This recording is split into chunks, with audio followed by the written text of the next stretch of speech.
Don't worry, we're not going to talk about working out. No calisthenics involved. So I work with Poppy at SEP. We're a software product design development company in Carmel. I tell you that because I'll use some software analogies today, but this talk is universal. This topic is universal. So first, some vocabulary. Now, you do not have to agree with me on these definitions, but it will help you understand where I'm coming from if we talk through these first. All right. So leadership management. In my experience, people get these very, very confused. If you ask anybody about leadership or management, they'll give you a definition, but it's a little fuzzy. So let's make it not fuzzy for a minute. Leadership is influencing people to get to a preferred future. Okay, sounds a little creepy, I know, influencing people. Just trust me, it's all with good intent. But leadership is about people. Management is a technical skill. In management, we apply processes to limited resources to accomplish certain technical goals, whatever technical means in your world, all right? So leadership, management, two completely different things. If you say resource, by the way, A, I'll be triggered, and B, we are firmly in the realm of management, not people. All right. This is the only audience participation I'm going to ask for the whole time. So just 10 seconds, that's all I need. With my definition of leadership, how many of you, raise your hand, consider yourself a leader in any aspect of your life? Work, personal, clubs, whatever. Oh, nice. Keep them up, keep them up. How many of you who haven't raised your hand yet are considering taking on a leadership role? Okay, good. Then I'm not wasting most of your time.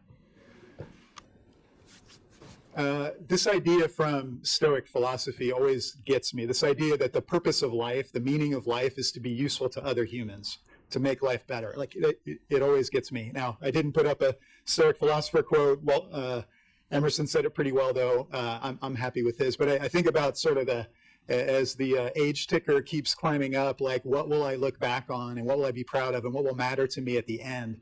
And it will not be what my title was or how much money I made or any of that stuff. It'll be, did I make people's lives better? Was I a good husband? Did I raise my sons well?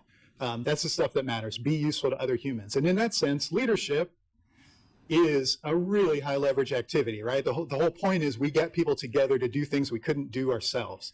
So leadership is worth it, is worth trying to be good at this. It's a noble cause, right? And we fail all the time. We are terrible at leadership. I don't mean we at SEP or we in this room or we in the tech community. I mean human beings.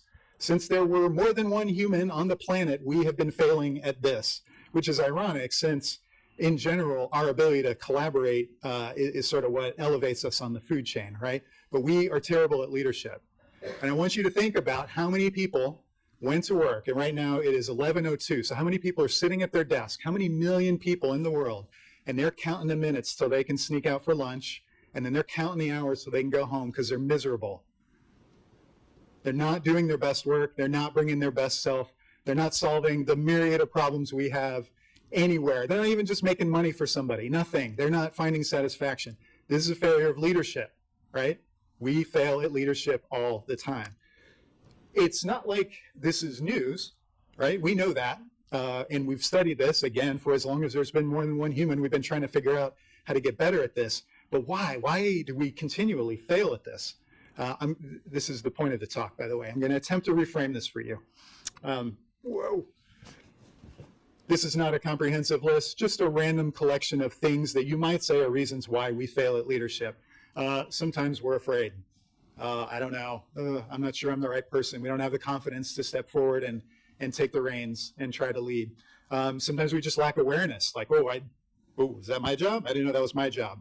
I thought Bob had that covered. We confuse leadership and management. You know this is a hot button for me now. Or think about Maslow's hierarchy of needs, right? How can I be there for somebody else? How can I be selfless and think about them when my needs are not met, when my bucket is empty? Like, how can I possibly be a good leader for somebody else, right? These are all perfectly valid failure scenarios for leadership. But I think we've just framed the problem wrong. think we're thinking about leadership in the wrong way, and we don't sort of intentionally think about leadership. So here's my argument: leadership is an act of creation. In that sense, leadership is design, right? Now, what I'm not saying is that if you are leading a team of marketing pros, that the act of creating the marketing campaign, that's the act of creation, or that if you're leading a software team, the creation of the app is the act of creation. I am saying all of the things that have to happen so that Preferred Future could come into being, that's the thing you as a leader have to design. Again, not a comprehensive list. Please don't take notes on this slide, right? These are just some of the things you might intentionally go out and design so that your group can get there. The norms, the expectations, could be process stuff, could be very technical stuff, could be emotional intelligence, whatever. All of these things need to be designed, right? So at the heart of leadership is this design activity. Now, I'm occasionally in a position where working with a friend, we're looking at things, projects, opportunities, whatever that went sideways. And we're doing like root cause analysis on that, trying to figure out like, how did we end up here? And there's this phrase that probably comes up 3/4 of the time when things go sideways, and that is, all the jobs get done. So what I mean by that is, if you're building a software product and you don't do quality assurance still happens by your users. They'll test it for you. And if you build software that interacts with humans and you don't consider the user's context and their needs and their workflow, and you still design a user experience, it's just not a very good one, right? All the jobs get done. And so think about that in the context of leadership. You get your first leadership opportunity, you step in, you think it's about charisma or personality or EQ, and those things are helpful and they matter. But you do design the system by which the work gets done, but you didn't do it intentionally, right? So point one, let's reframe how we approach this problem. Now, just knowing that does not make it easy. The problems don't just go away because we've reframed it. It's still really hard to get this right, and I'm certainly not the first person to ever have this idea. But I have a theory about why it is still so hard. People are complex. Systems are complex. Cultures are complex. Org structures are complex. Markets and ecosystems are complex, right? So when we do leadership, we are firmly in the realm of the complex. And I don't mean that like lowercase c complex, casual, like, yeah, it's just really hard or whatever. I mean a very technical definition of complex. So I got to walk over here and wave my arms around. Can you still hear me? Okay, so this is the Kinevin framework. It was made by a really smart guy named Dave Snowden. You can find lots on it if you want to understand it more.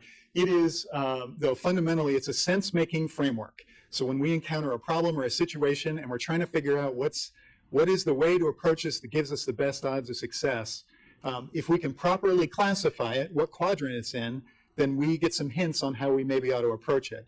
And so I'll explain just the top half.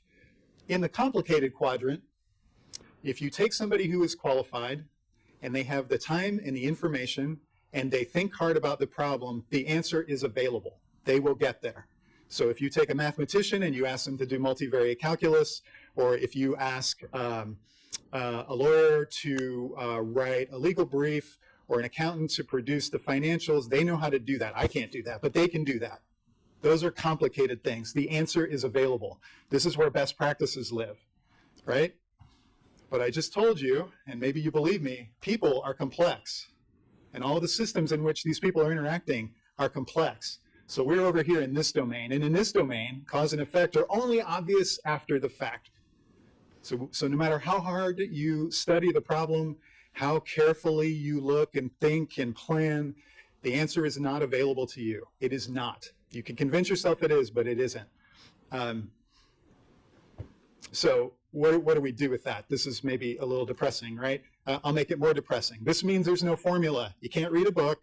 You can't just throw Agile at it. You can't just do what you did before. Every single time you are a leader with a group and a goal, those people in their current state is not the state they were in before, right? And your constraints and your goal in that moment in time, everything is unique. So n equals 1 every single time. There's no formula. There's nothing you can pick up and use there. Okay, so now we're at the trough. Now I'm going to bring you back. I have good news for you. You in this room are more prepared than almost everybody for this, because the answer to this problem, and some of you may already made the connection, I'm guessing, is design thinking, right? So design thinking, and I'm not a designer by trade, but I have studied design thinking. At its heart, design thinking is embracing the humility of, I don't know. I have ideas, I have theories, I have beliefs, but I'm not sure, and so I'm going to find out, right? Not I have the answer, everybody march to my script, or just do what we did last time.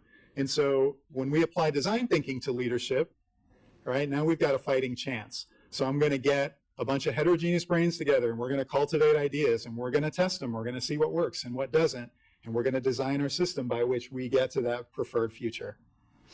So I hope this has been useful. I'll be around if you want to find me later and tell me why I've got it all wrong. I'd be happy to talk more. Thanks.